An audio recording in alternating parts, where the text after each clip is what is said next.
vamos a ir iniciando con las personas que están acá.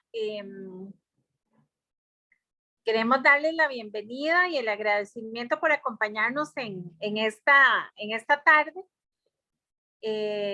Muchos saludos, Alejandro, Dinora. Bueno, aquí veo lo que puedo ver, veo algunas personas conocidas. Muchas gracias por acompañarnos.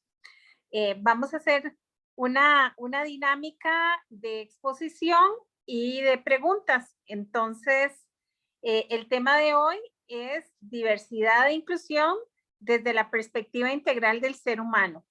Y hemos decidido hacer este conversatorio para cerrar el mes de la diversidad y para pues explorar este tema tan amplio y tan retador.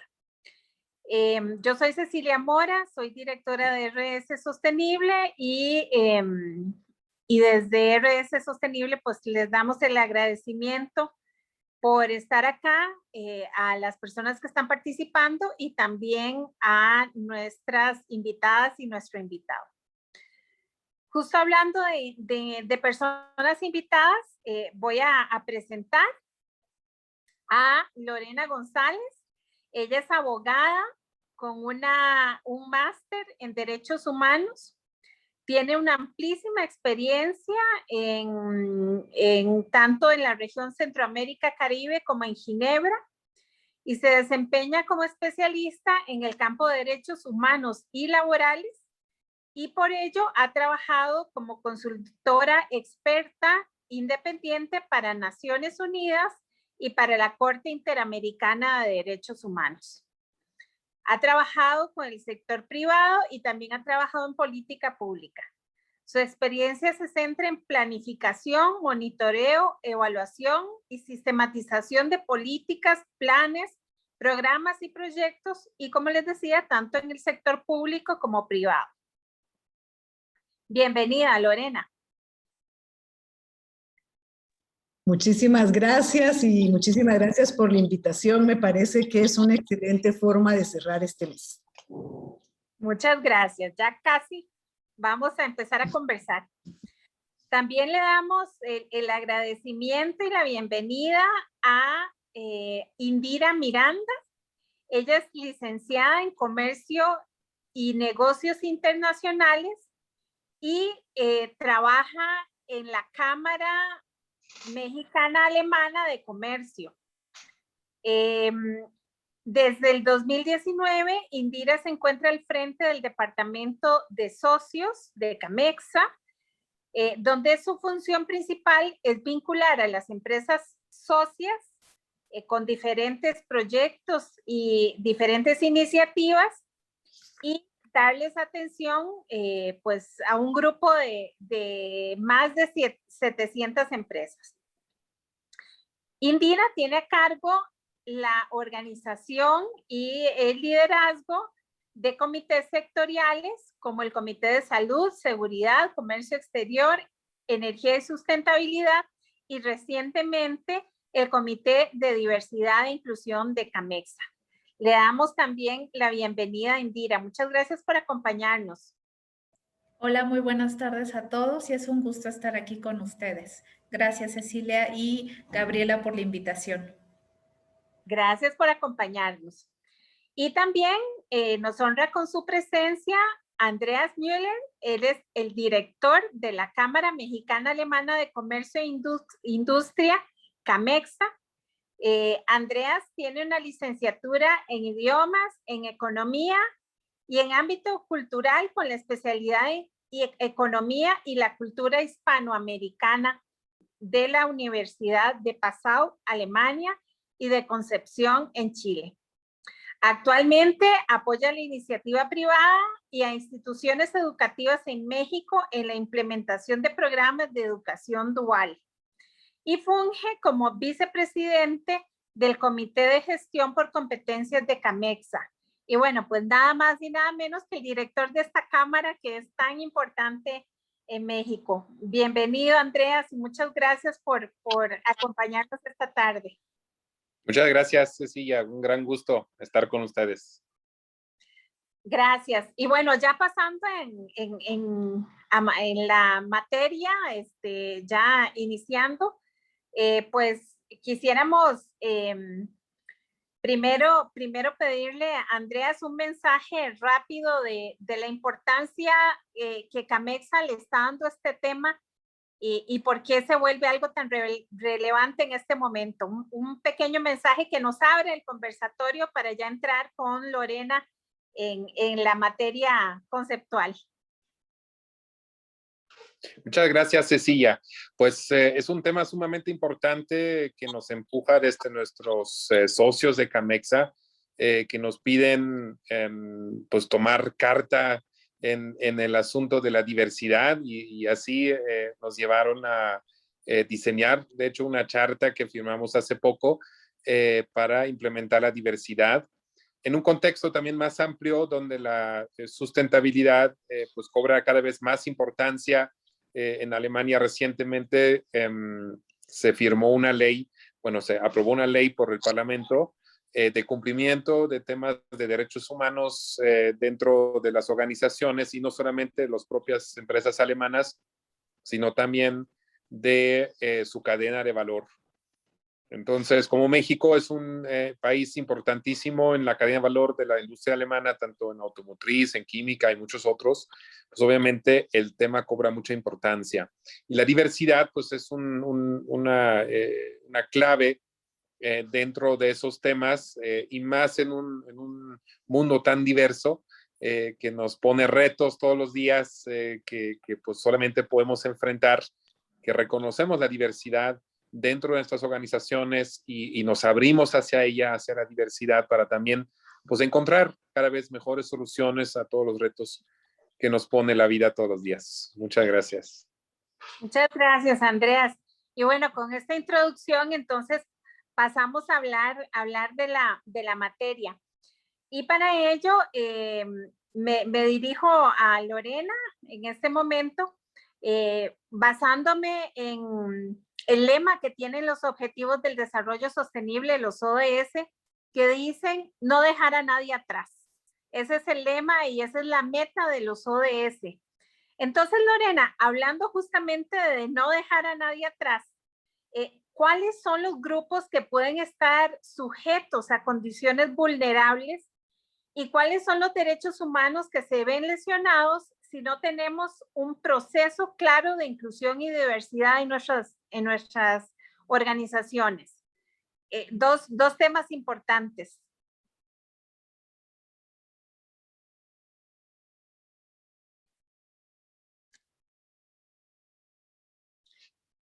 Vamos a ver si el teléfono, perdón, el micrófono está apagado, tu micrófono, Lorena.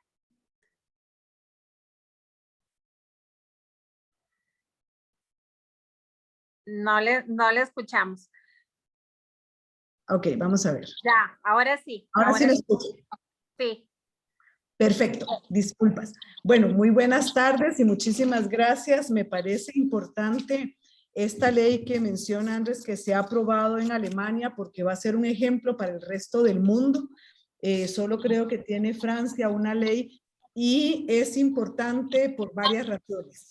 En primer lugar, porque los Objetivos de Desarrollo Sostenible han considerado que hay 4 actores fundamentales para que haya una transformación real y positiva en el mundo, que es el poder público, la sociedad civil, los organismos multilaterales y las empresas.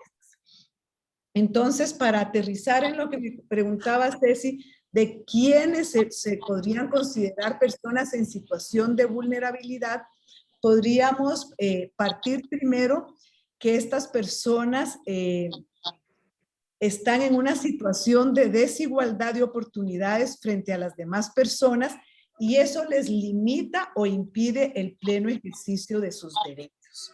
Entonces son personas que están sujetas a condiciones de vulnerabilidad. Naciones Unidas, el sistema interamericano han trabajado mucho esto y se han identificado algunos de estos colectivos que sufren esta discriminación por la situación en la que la sociedad les coloca. En primer lugar, tenemos a las mujeres.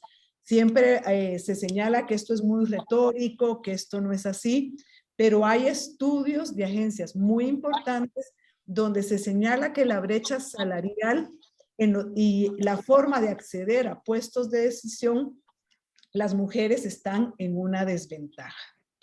Otro grupo que ha estado en situación de vulnerabilidad son los niños, niñas y adolescentes. En el tema que nosotros trabajamos, ¿verdad? Con empresas, lo importante es tratar de evitar, mejor dicho, el trabajo infantil y cualquier trabajo que sea peligroso.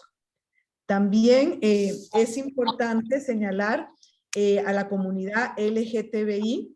Es una comunidad que ha sido discriminada no solo socialmente, sino en algunos países incluso han sufrido violencia y asesinatos. El día de ayer, por ejemplo, la Corte Interamericana de Derechos Humanos condenó al Estado de Honduras por el asesinato de una mujer trans. Vemos que en varios países, México, Venezuela, Brasil, hay una represión con muerte a estos colectivos. Luego también tenemos a las personas con discapacidad, que es otro de los grupos que han sido históricamente discriminados desde que en Roma eran arrojados a barrancos, ¿verdad? Porque acantilados porque se les quería desaparecer, y ahora entendemos que la diversidad es riqueza y que todas las personas, de acuerdo a nuestras condiciones, podemos aportar. Otro grupo que también históricamente ha sido discriminado son los pueblos originarios o pueblos indígenas y los pueblos afrodescendientes. Esto es muy importante al momento de diseñar políticas porque hay que dar oportunidad desde el acceso a la educación, porque a veces creemos que las personas de los pueblos indígenas son para hacer como el trabajo doméstico, cuando son perfectamente personas que pueden desarrollar cualquier trabajo. Tenemos un ejemplo de un indígena guatemalteco que emigró a Estados Unidos y ahora creó todo un software que es una de las personas, por lo menos de las regiones centroamericanas, con mayores ingresos según Forbes. Entonces es dar oportunidades. Y finalmente, los migrantes. Las personas migrantes, nosotros a veces somos países de tránsito, países de origen o de destino de este grupo, y muchas veces se contratan a migrantes para evitar tener que pagarles, por ejemplo, el salario mínimo o pagarles la seguridad social. Entonces, estos podrían ser los grupos que podríamos llamar que están en un mayor grado o en una situación de vulnerabilidad. Algo importante también que me gustaría destacar en este momento es que cuando me pregunta Ceci, ¿qué derechos son los que se les violan a estas personas? Aquí es importante partir que los derechos humanos son universales, o sea, son para todas las personas sin importar nuestra condición social, sin importar a qué pueblo pertenecemos o a qué comunidad o nuestra orientación sexual o nuestra posición religiosa. Y luego que los derechos humanos son integrales e interdependientes. Esto es muy importante señalarlo porque no podríamos decir que a alguno de estos grupos se les viola un determinado derecho, pero sí podríamos decir que a las personas en situación de vulnerabilidad se les viola su derecho a la igualdad y a la no discriminación.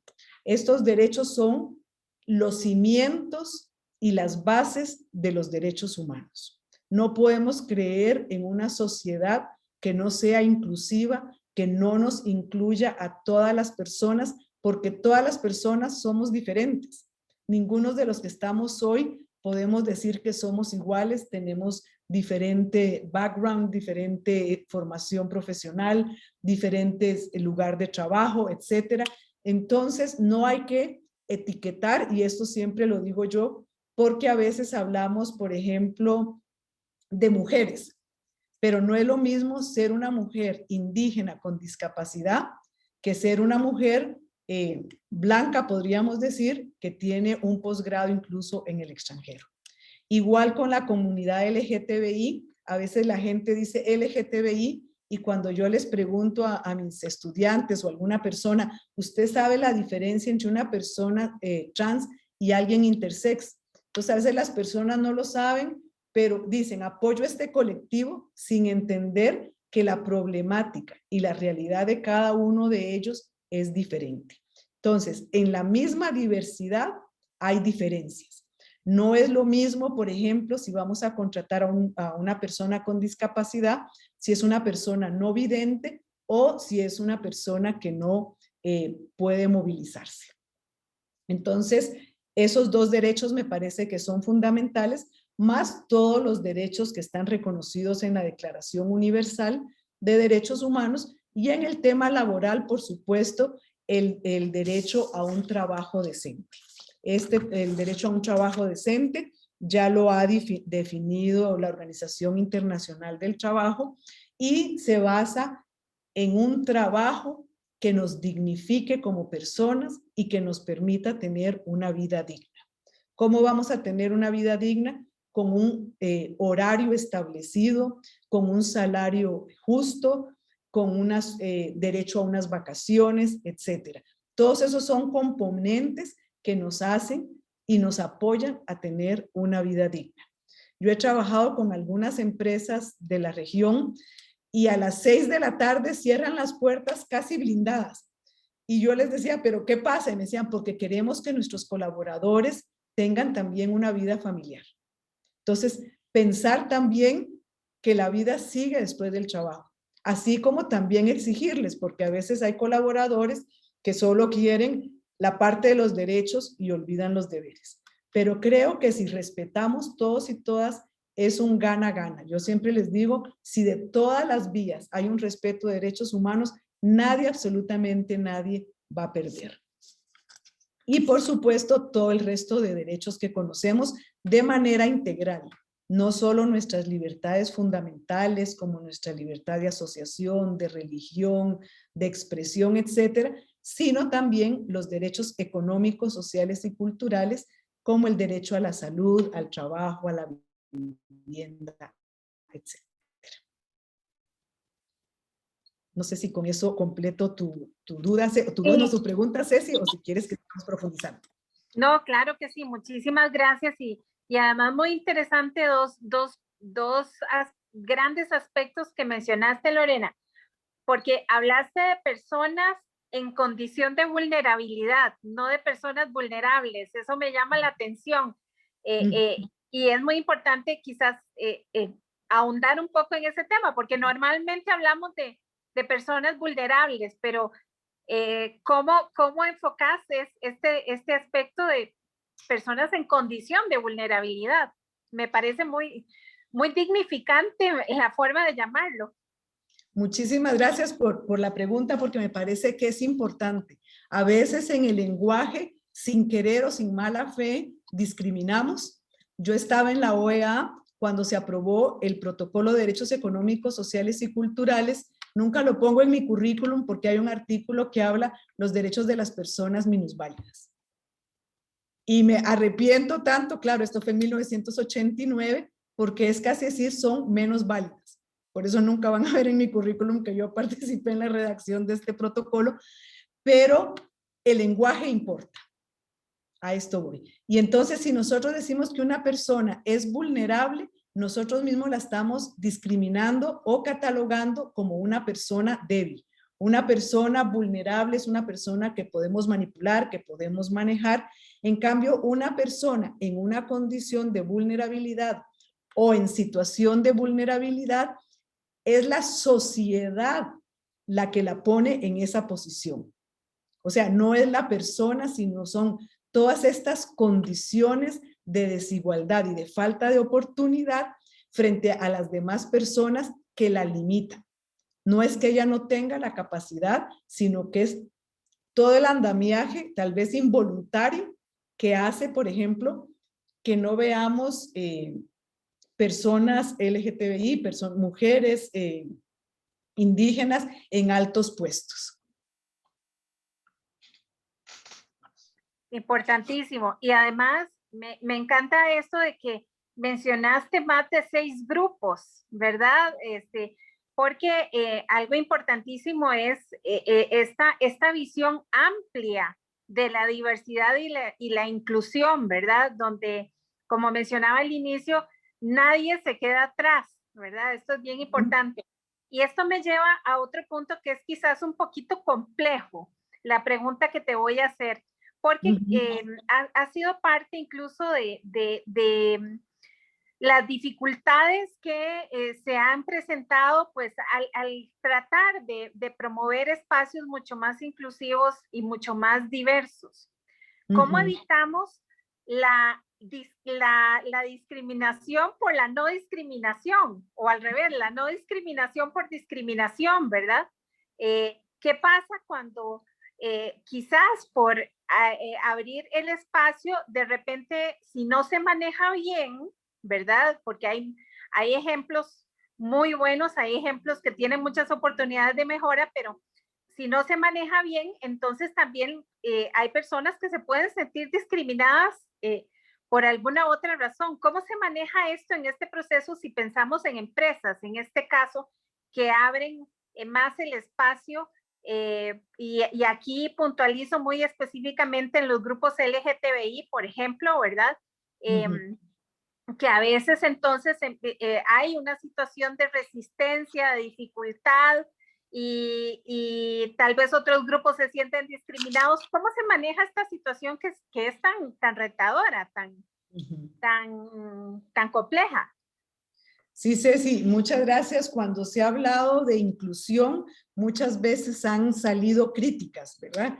Más críticas, yo he leído más críticas que argumentos a favor, lamentablemente. Artículos académicos que precisamente en esto de la discriminación por no discriminación, podría haber 2 grupos que se sienten discriminados. Por ejemplo, las personas que sienten que al darle una cuota o un espacio a una persona que pertenezca a un colectivo que está en situación de vulnerabilidad, estarían quitándole un puesto a ellos, ¿verdad? Entonces, esa es una crítica que hay.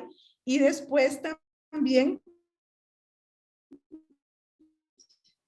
la discriminación a una persona que en situación de vulnerabilidad se contrate, pero que a lo interno de la empresa no haya todo un proceso para que esta incorporación sea real y no se discrimine ya por sus colegas, por los otros colaboradores, incluso por clientes. Lo hemos visto en algunas empresas y, por ejemplo, McKinsey hizo una investigación y dice que el 70% de los esfuerzos para tener diversidad e inclusión en las empresas han fracasado.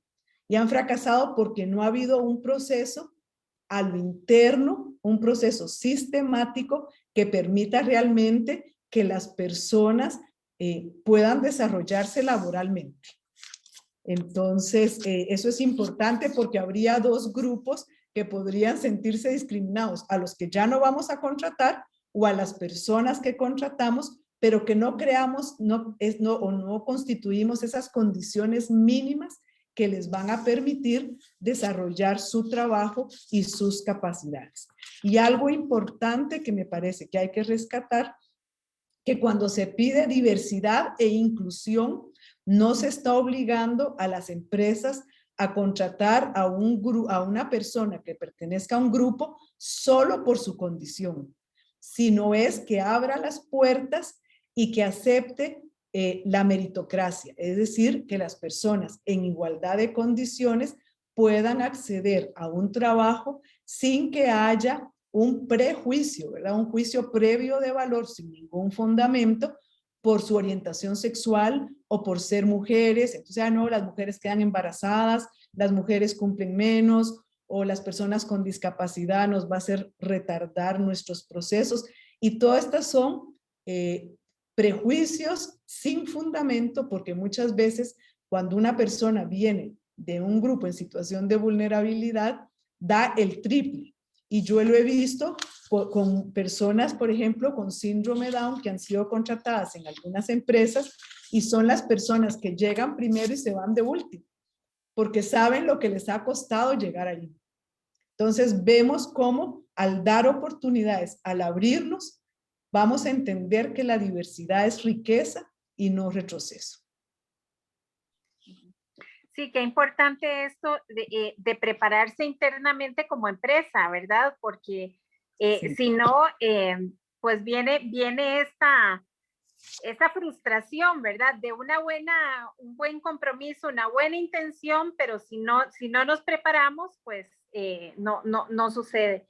Y algo, basándonos en este tema, Lorena, ¿cómo hacemos para orientarnos y no llenar cuotas por llenar cuotas? ¿Verdad? Ahí quisiera como que resaltaras, ¿verdad? Porque es muy importante cómo trabajamos. Por un lado, el entender que las personas valemos por lo que somos y por nuestras capacidades, y esa educación cultural para ir eliminando los prejuicios, y cómo hacemos también para valorar a las personas por sus capacidades, ¿verdad? ¿Qué consejos le puedes dar a las empresas para trabajar estos aspectos? Sí, vieras que yo he reflexionado bastante en esto porque me preocupa esto del 70% que dice McKinsey que las empresas han fallado cuando diseñan una política de inclusión y diversidad. Porque a veces es lamentablemente porque es un tema de moda o porque es un tema de actualidad o porque es un tema de aceptación social en tenerla. Pero en realidad yo quisiera proponerles de manera informal 8 pasos, porque para mí esto debería ser un proceso a lo interno de las empresas.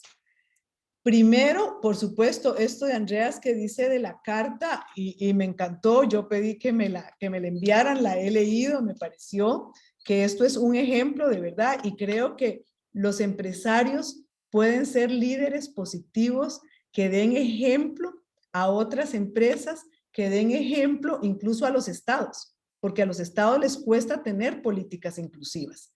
Y también a la sociedad civil, porque la sociedad civil a veces vemos, defendemos pueblos indígenas y no hay ningún indígena en su organización.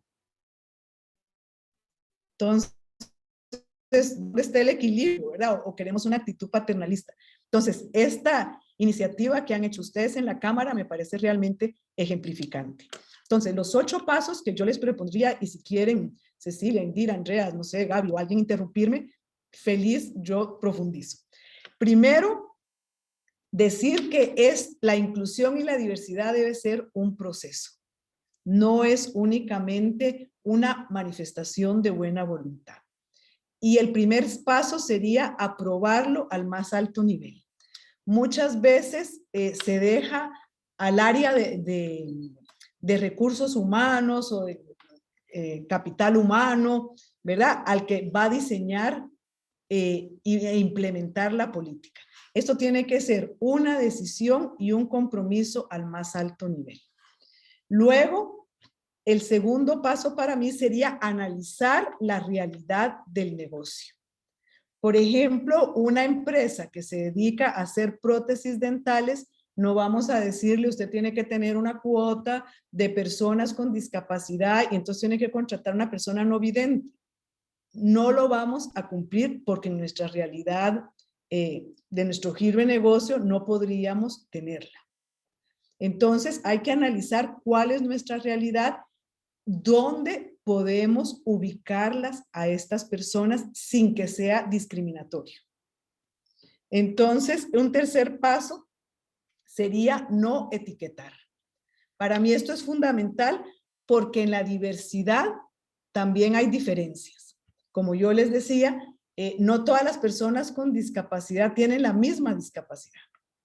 Entonces, tal vez no podríamos tener una persona no vidente en esta empresa de prótesis, pero sí a una persona que no tenga movilidad o que esté en una silla de ruedas, ¿verdad?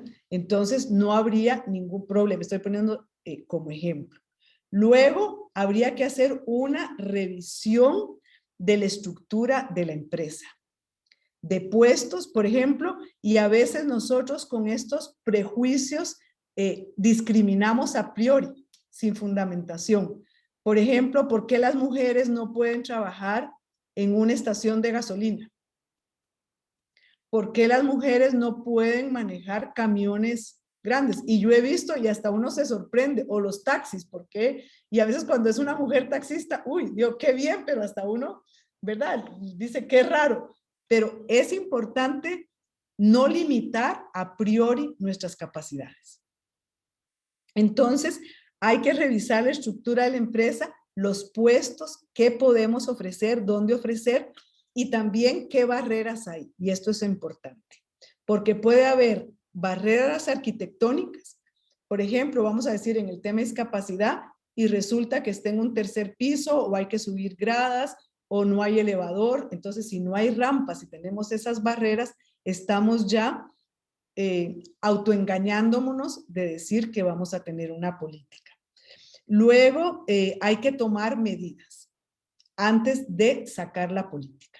En primer lugar, quitar las barreras arquitectónicas, pero sobre todo también las barreras mentales. A veces con la comunidad LGTBI, yo conozco a algunas personas líderes y me dicen, no te imaginas lo que yo sufro trabajando en una ferretería, una persona trans, ¿verdad? Tiene una voz más grave, digamos, que una mujer, y entonces los mismos que hacen la burla son los otros colaboradores. Entonces dice, no sé si quedarme. Entonces le decía yo, aguante, debo, decía yo. Entonces, para quitar esas barreras, primero y antes de exponer a una persona, hay que sensibilizar a los colaboradores. Entender, como yo insisto, que la diversidad es riqueza. Luego, también es importante antes tener una política de prevención. Por ejemplo, tener una política contra el acoso laboral que le permita a una persona que si se siente acosada laboralmente por su orientación sexual, por ser mujer, por ser indígena, por ser afro, que haya una política contra ese acoso y que además se creen esos mecanismos de queja. Tampoco con una actitud de pobrecito, porque en eso también hay que ser objetivos y les hacemos un daño. Las personas deben de sentirse iguales, responder igual, ¿verdad? No es porque yo soy una persona LGTBI, porque yo soy mujer, porque yo soy indígena, entonces la voy a llevar suave, ¿verdad? No, al contrario, se le debe exigir de la misma forma que se le exige al resto de las personas. Si no le hacemos un daño a ella, porque el rechazo del resto va a ser aún mayor. Luego, el sexto paso sería ser estrictos con las normas que se van a aprobar, ¿verdad? Si se va a crear una política contra el acoso laboral, no decir, ay, no, si se va a crear, que se aplique. Y en séptimo lugar sería ya al momento que vamos a abrir nuestra empresa, es decir, durante la convocatoria. Algunas buenas prácticas han sido que solo se describa el resultado, ¿verdad? Del trabajo, de lo que se espera del trabajo. Y porque eso va a hacer que las personas tengan menos miedo de poder postular. Por decir, no, yo soy mujer, entonces, ¿verdad? No, lo que buscamos es esto. Y eso puede abrir. Y luego, como se llaman también, la selección ciega. Es decir, no poner la cara, no poner si es hombre, si es mujer, si es indígena, porque si no, lamentablemente, también existen en este proceso de socialización que empezamos desde que nacemos a crearnos estos prejuicios. Entonces, automáticamente, inconscientemente, discriminamos. Entonces, mejor solo leer los currículums, la experiencia, porque como les digo, no es obligar a las empresas a llenar una cuota.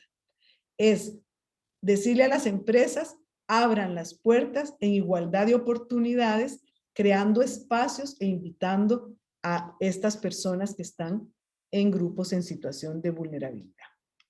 Y luego, como último punto, también crear mecanismos de ascenso, porque a veces decimos, ya llenamos la cuota, ¿verdad? Llenamos la cuota de las personas con discapacidad y yo les comentaba un caso concreto, una persona ciega entró a trabajar a un banco, lo pusieron a contestar el teléfono y durante 20 años no se movió de ese escritorio. Entonces no se trata de decir ya cumplimos o tenemos una persona gay, no, darle las mismas oportunidades en accesos de capacitaciones, cuando se abran oportunidades de ascensos, eso también es importante y va a reflejar una política realmente de inclusión y diversidad. Esos serían los 8 pasos que yo propondría y sugeriría nada más que las empresas no se comparen, porque a veces se compara una empresa con otra. Si les interesa realmente el tema de diversidad e inclusión, participar en actividades, manifestar su posición, eso también les da un liderazgo. Y como yo siempre digo en el tema de diversidad e inclusión, es invitar a todos y a todas al baile y bailar con todos. Porque no es solo invitarlos y dejarlos sentados en una esquina de la fiesta. Así es, que todos armemos el baile y lo disfrutemos. Así es. Sí, no, muchísimas gracias, Lorena, por estos 8 pasos que yo creo que son un camino muy apto para ir yendo en esta orientación. Y resalto el tema de la capacitación, del análisis, ¿verdad? De la concientización, de pensar de que podemos pensar igual o podemos pensar diferente, pero Exacto. eso no hace que eso nos limite a crecer y aportar a la organización. Y que también, pues, tampoco se trata de que yo tengo que pensar igual por obligación que otras personas, ¿verdad? Eso creo que es algo importante de resaltar, sino el respeto a esa diversidad y pues cada quien con su aporte a la autenticidad y a la inclusión, ¿verdad? Sí, totalmente de acuerdo. Creo, como insisto, la diversidad es riqueza, hay que aprovecharla. Las empresas que aceptan este reto van a ganar no solo en imagen, van a ver que van a ganar en productividad, van a ganar en respeto de todos los colaboradores y además esa sensibilización a lo interno trasciende a la sociedad, o sea, un aporte concreto también a las sociedades, que como dice Ceci, si todos fuéramos iguales o pensáramos iguales, seríamos robots. Y creo que esa es nuestra riqueza, que podamos pensar diferente, que podamos profesar o no una fe diferente, que podamos tener una orientación sexual o no, que seamos hombres o mujeres, que tengamos alguna discapacidad o no. Todas las personas valemos por el simple hecho de ser personas. Así es. Muchísimas gracias, Lorena. Muy rica esta orientación que nos diste y bueno, justo como para hablar de ejemplos, quisiera darle la palabra a Andreas con lo que ya nos comentó al principio, cómo CAMEXA, cómo la Cámara inicia este compromiso a través de la charta, pero ¿cómo empezó, Andreas? ¿De dónde vino esta idea? Si nos puedes contar como un poquito más en detalle. Claro que sí, Cecilia, muchas gracias. También Lorena, muchas gracias por darnos ahí una guía de cómo implementar esas políticas que son nuevas, que son un cambio profundo. Y ahí hago el puente, ¿no? De cómo nace, pues hay muchas empresas alemanas que ya tienen, digamos, cierto avance en todos esos temas de no solamente diversidad, sino también de muchos otros de sustentabilidad. Entonces nos pidieron esas empresas pues de ser una plataforma para ellos de profundizar por un lado en esos temas y de ganar, digamos, aliados cada vez más a través de la plataforma de CAMEXA. Nosotros tenemos una larga historia en temas de trabajando más voy a tomar el ejemplo de energía, ¿no? Otro tema y muy importante en el tema de sustentabilidad.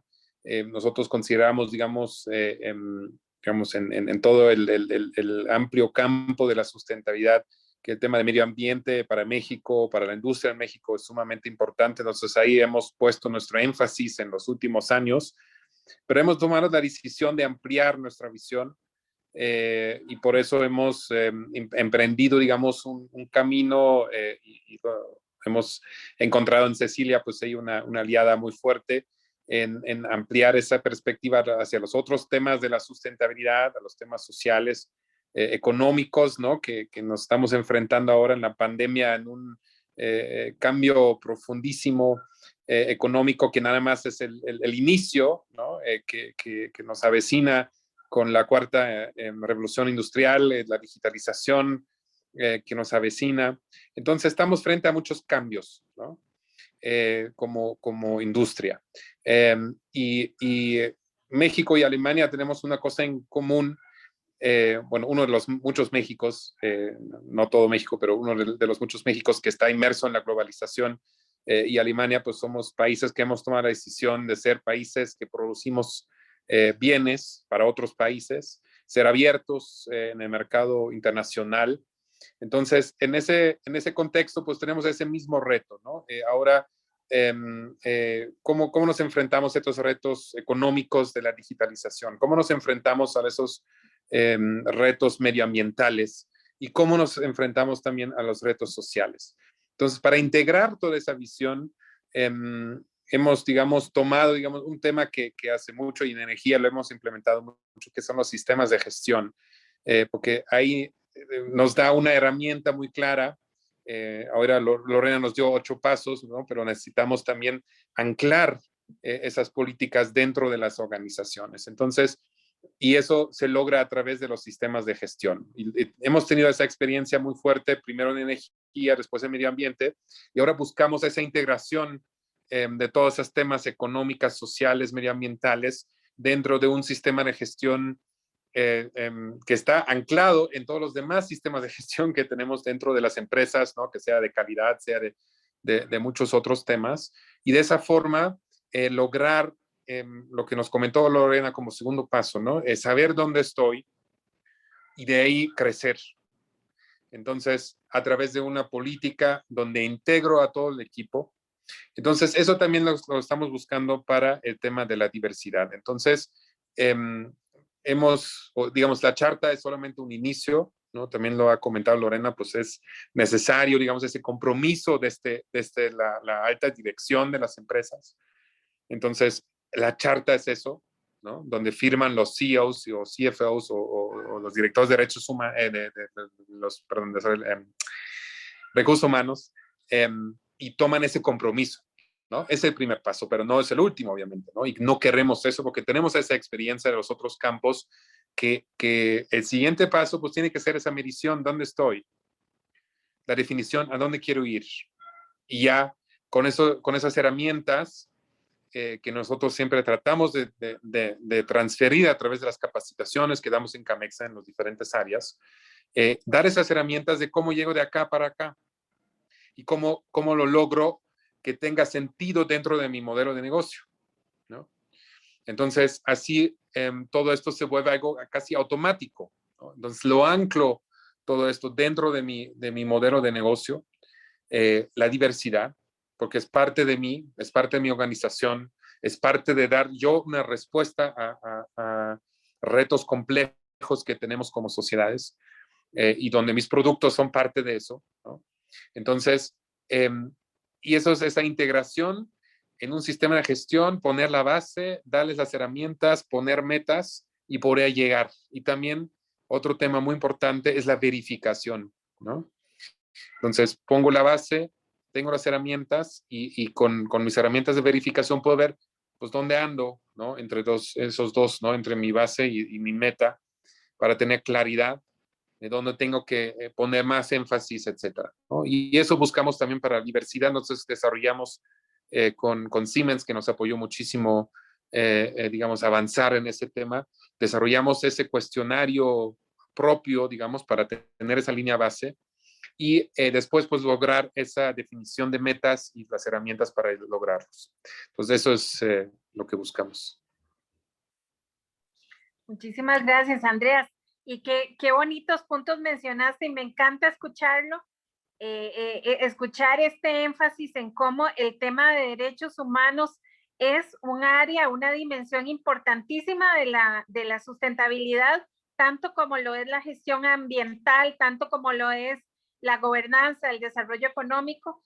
Y también me parece muy importante esto que mencionaste del sistema de gestión, ¿verdad? Que concreta mucho todo lo que Lorena nos hablaba. Bueno, ¿cómo vamos? ¿Cómo sabemos que vamos caminando, verdad? ¿Cómo a veces ponemos, no se trata de poner un panel solar por poner un panel solar, hay que saber cómo se va a trabajar. Bueno, igual vamos a abrirnos a la diversidad, a la inclusión y con todo este análisis que Lorena nos decía, cómo podemos avanzar, ¿verdad? Esto me parece muy valioso y bien interesante. Y algo pues que también me parece muy valioso es entenderlo como una valoración que hay que hacer con este checklist. Y para ahondar en esto, Indira, ¿nos podrían mencionar cuáles han sido las motivaciones de las empresas para firmar esta charta? ¿Qué fue lo que se hizo? ¿Se lanzó? Si nos puedes comentar un poco cómo ha sido el proceso práctico de socializar la charta y de buscar la participación de las empresas. Hola Ceci, claro que sí. Bueno, quizá voy a comentar un poquito remontándome al año pasado, que fue nuestro primer acercamiento que tuvimos con las empresas, en donde les contactamos para proponer esta iniciativa. Bueno, en un principio les contactamos para saber cuáles eran sus mejores prácticas y qué tanto conocimiento y experiencia tenían en cuanto a diversidad e inclusión. Se hizo un comité pequeño, una reunión en donde nos expusieron los avances que tenían. Vimos que varios de nuestros socios o de nuestras empresas socias sí ya tenían un largo camino recorrido y esto nos dio también una luz verde, ¿no? Para continuar. Este año se hizo el kickoff sobre diversidad e inclusión, en donde se dio a conocer la charta. Ya de manera general para todos los socios, haciendo también una invitación a que se sumen a esta iniciativa, a este proyecto.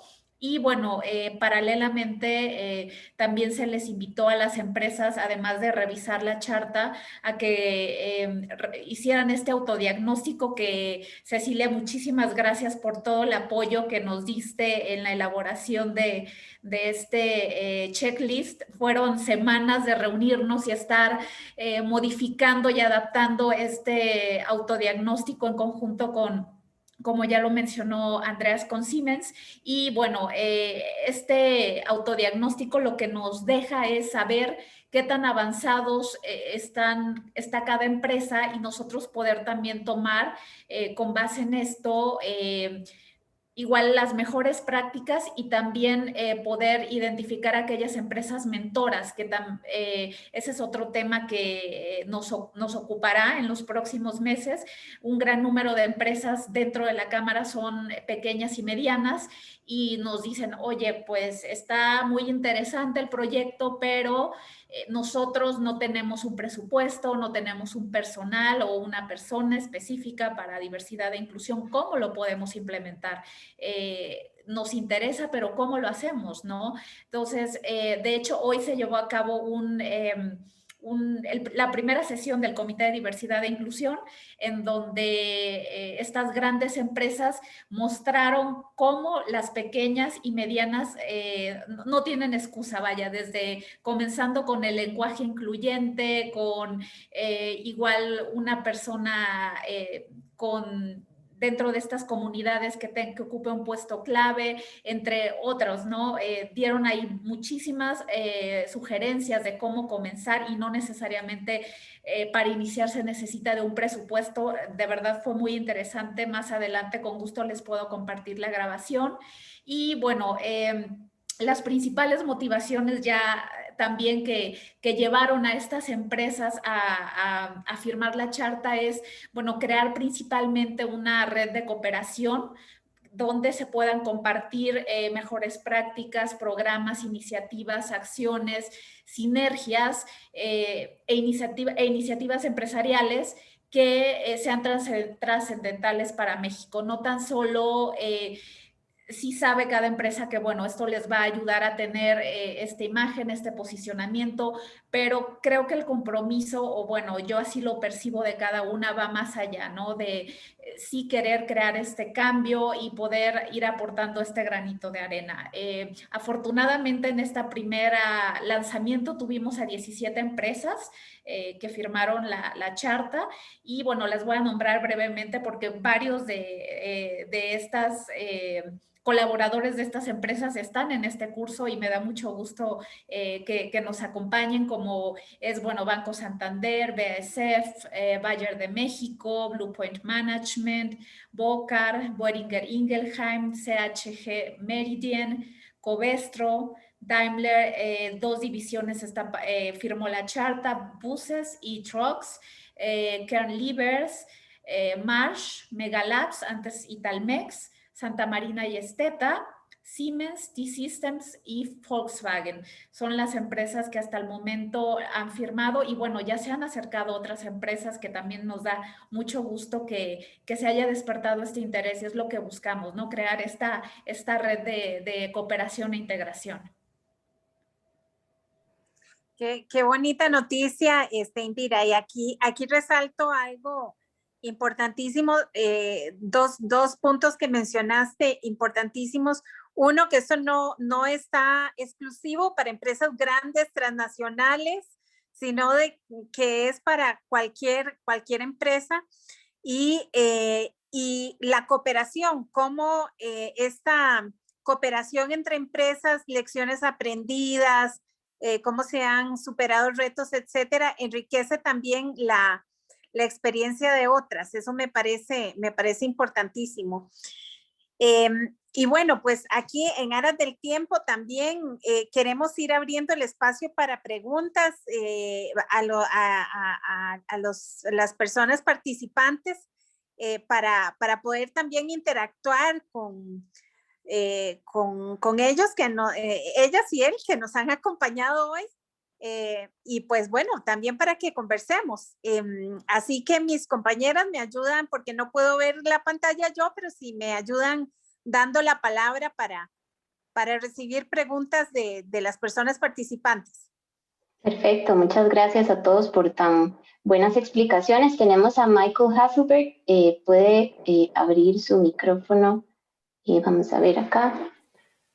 Aló, buenas tardes. Muchas gracias adelante, por la Michael. presentación. ¿Me escuchan? Sí. Sí. Excelente. Ok.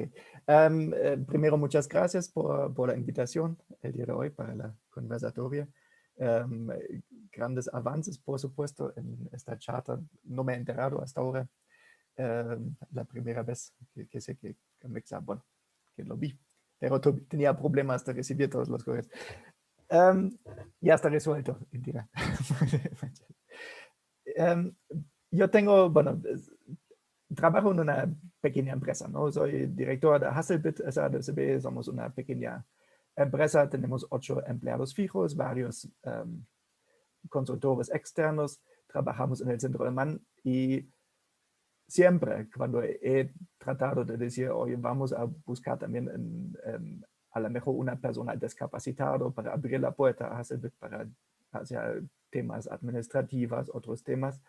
De todos los lados, compañeros, contadores, otros empresarios me dicen que no lo hagas, no contratas personas discapacitadas, porque por las pesadillas que uno tiene con el gobierno después para ver si el escritorio está a la altura correcta o el cable está demasiado peligroso o allá hay una extensión en el piso que puede interrumpir. Entonces, existen aquí algunas empresas que tienen experiencia, donde yo estoy completamente a favor de empezar el camino, de empezar, de probar, de invitar a personas de todos los lados para participar en nuestra empresa, pero en las pocas ocasiones donde me atreví, tenía visitas del gobierno y tenía 2 días perdido para enseñar a agentes federales documentos de la empresa para que comentar que somos empresas exactamente bien establecido y legal y que no vendemos a nuestros colaboradores a otras empresas. Entonces, es una pesadilla y por esta razón no hemos contratado ninguna persona discapacitada ahorita, justamente por estas recomendaciones, pero de voz viva que alguien tiene personas discapacitadas contratados y no tiene, o que reciben frecuentemente visitas de la empresa, no lo conozco. Entonces, no sé si alguien sabe de este tema. Esta sería mi pregunta. ¿Quién me puede ayudar? Dice Michael. ¿Quién me puede orientar? De hecho, hoy en la sesión que tuvimos, IBSF comentó que 2 de los colaboradores se han certificado en temas de atracción y selección de personas con discapacidad. Con mucho gusto, Mijael, puedo preguntar a BSF cuál es el camino que han seguido para que te puedan orientar en esto y bueno, si es de tu interés el poder contratar a alguien, con mucho gusto te podremos ahí guiar a través de nuestros socios expertos. Muchas gracias. Aquí tenemos una pregunta para Andreas. ¿Qué beneficios concretos considera usted que puede traer la promoción de estos temas para las empresas? ¿Y cómo los motivamos para que tengan estas iniciativas?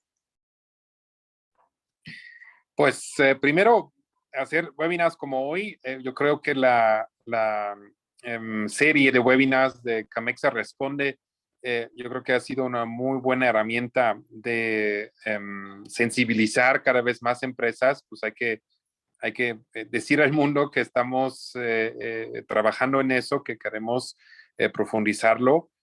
Yo creo que ese componente que vivimos en este momento de ser una plataforma de intercambio, ¿no? Que no estoy solo, eso yo creo que es sumamente importante demostrar a los demás, pues únanse con nosotros porque pues aquí ese camino que es tedioso, como ahorita nos comentó Mijael,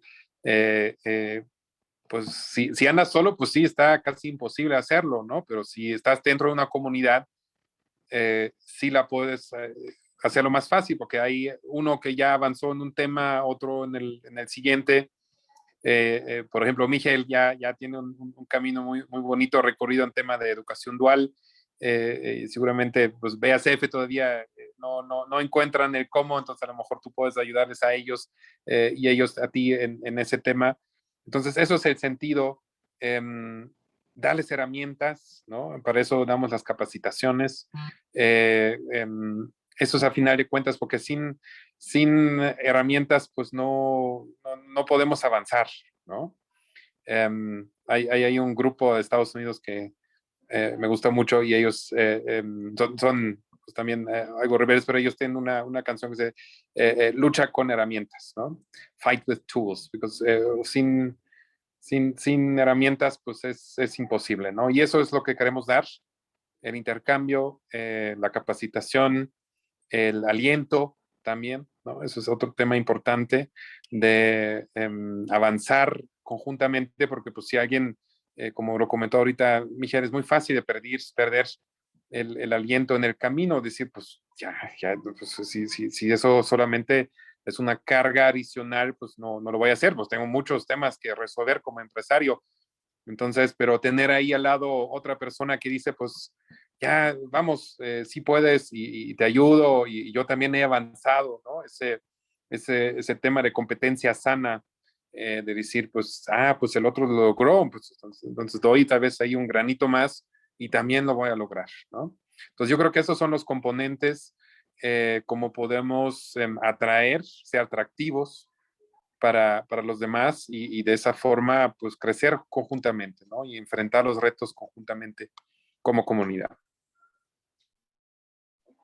Muchas gracias, Andreas.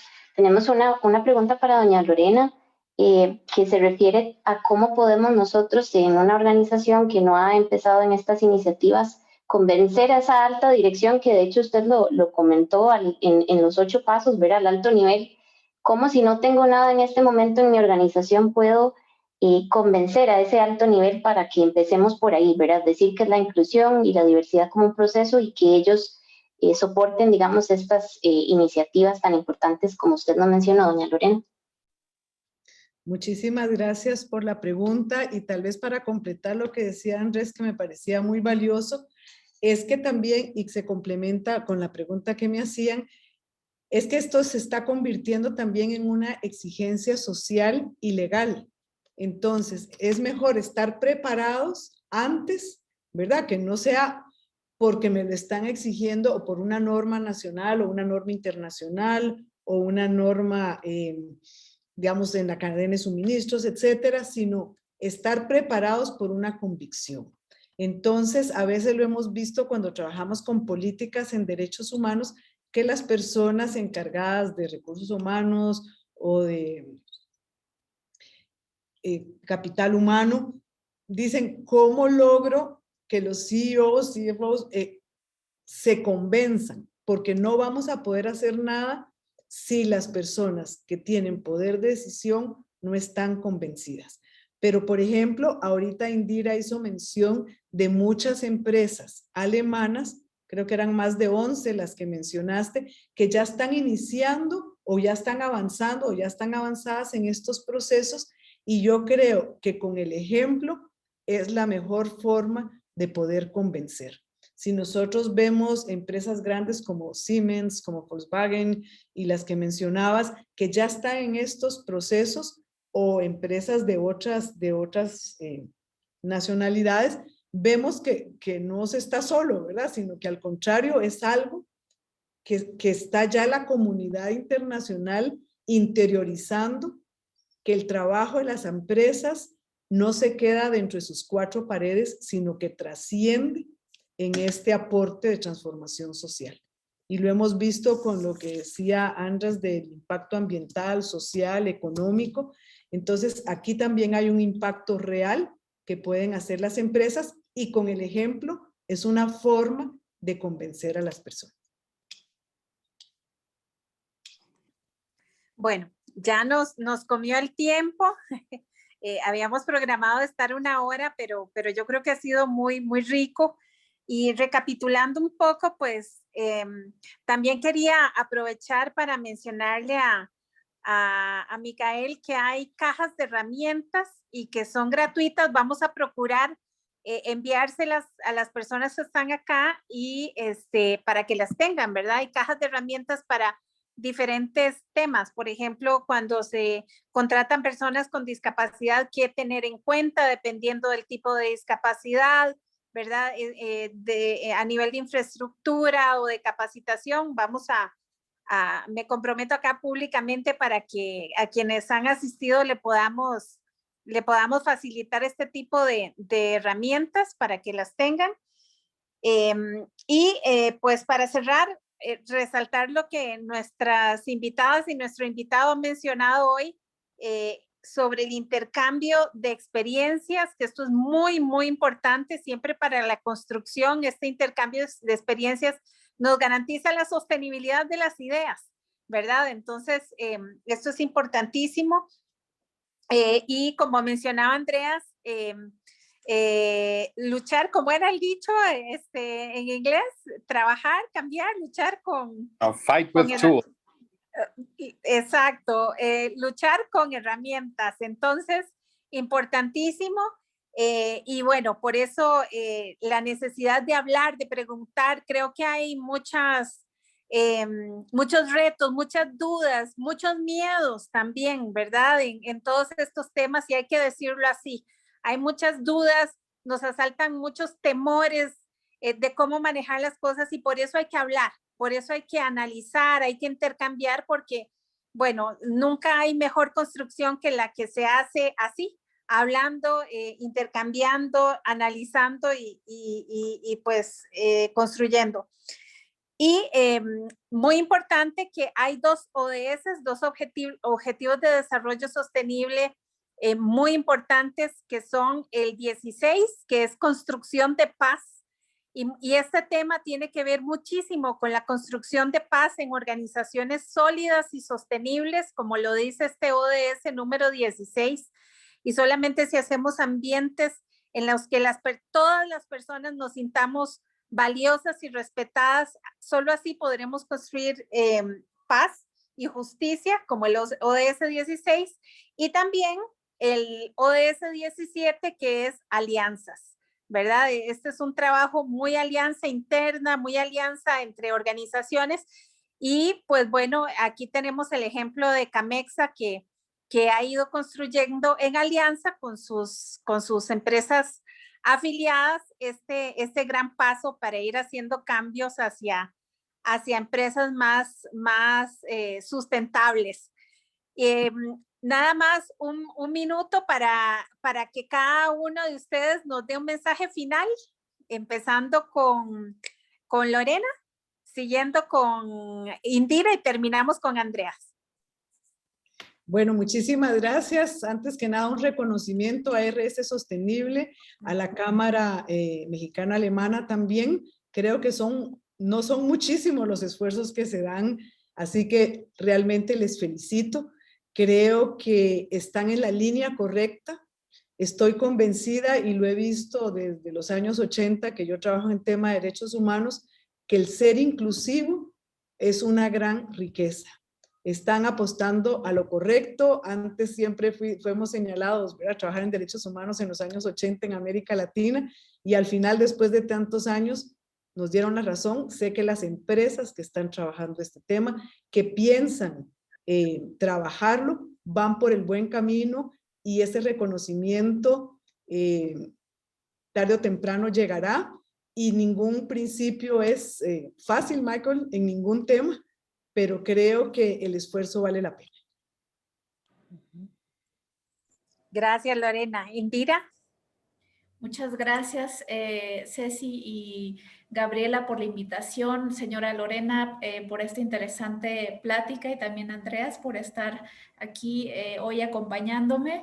La verdad es un honor para mí tener este proyecto dentro del equipo que próximamente también quiero formar con otros colegas, quienes estoy seguro que van a aportar muchísimo al tema. Y bueno, creo que la alianza es uno de los pilares más importantes para la cohesión en nuestra sociedad, y también es una buena oportunidad para llevar a cabo la diversidad al centro de la sociedad. Entonces hay que trabajar en esto para que sean cada vez más el número de empresas que se puedan sumar a esta iniciativa y puedan compartir sus mejores prácticas. No buscamos que sea un documento que se firme, sino sí ver acciones realizadas y como mencionó también Andreas, medirlas, ¿no? Saber qué están haciendo las empresas, no dejarlo en un solo documento o papel. Y bueno, les invitamos a aquellas empresas que no son socias y que no la han firmado, o que quieren conocer más del proyecto, con mucho gusto pueden contactarme a través de Cecilia. Tienen mis datos de contacto, les puedo dejar mi correo en el chat, y bueno, nos dará mucho gusto que se puedan sumar. Gracias. Muchas gracias, Indira. Andreas. Pues salí, perdón, mi celular se sobrecalentó, pero pude lograr entrar por la computadora ahora. Pues muchísimas gracias. Eso más que nada, pues a RS Sostenible, a Indira, Lorena, por las aportaciones. Yo creo que ha sido un gran proyecto que hemos emprendido. Yo creo que ampliar nuestra visión hacia esos temas va a enriquecer muchísimo a nuestros socios, a nosotros como Cámara, fortalecernos, seguir en ese espíritu de colaboración, que es el 17, ¿no? Como tú dices, las alianzas. Sin las alianzas, pues no avanzamos. Entonces, pues eso es lo que queremos ser, ¿no? Una plataforma donde se forjan alianzas, donde conjuntamente podemos avanzar mejor. Muchas gracias. Bueno, pues muchísimas gracias a todas las personas que nos acompañaron hoy. algunos que se disculparon acá por salirse, que tenían programada su hora, también les agradecemos por haber estado este ratito. Y bueno, pues sigamos construyendo, sigamos dándonos la mano y sigamos avanzando, que como dijo Lorena, este es el camino correcto.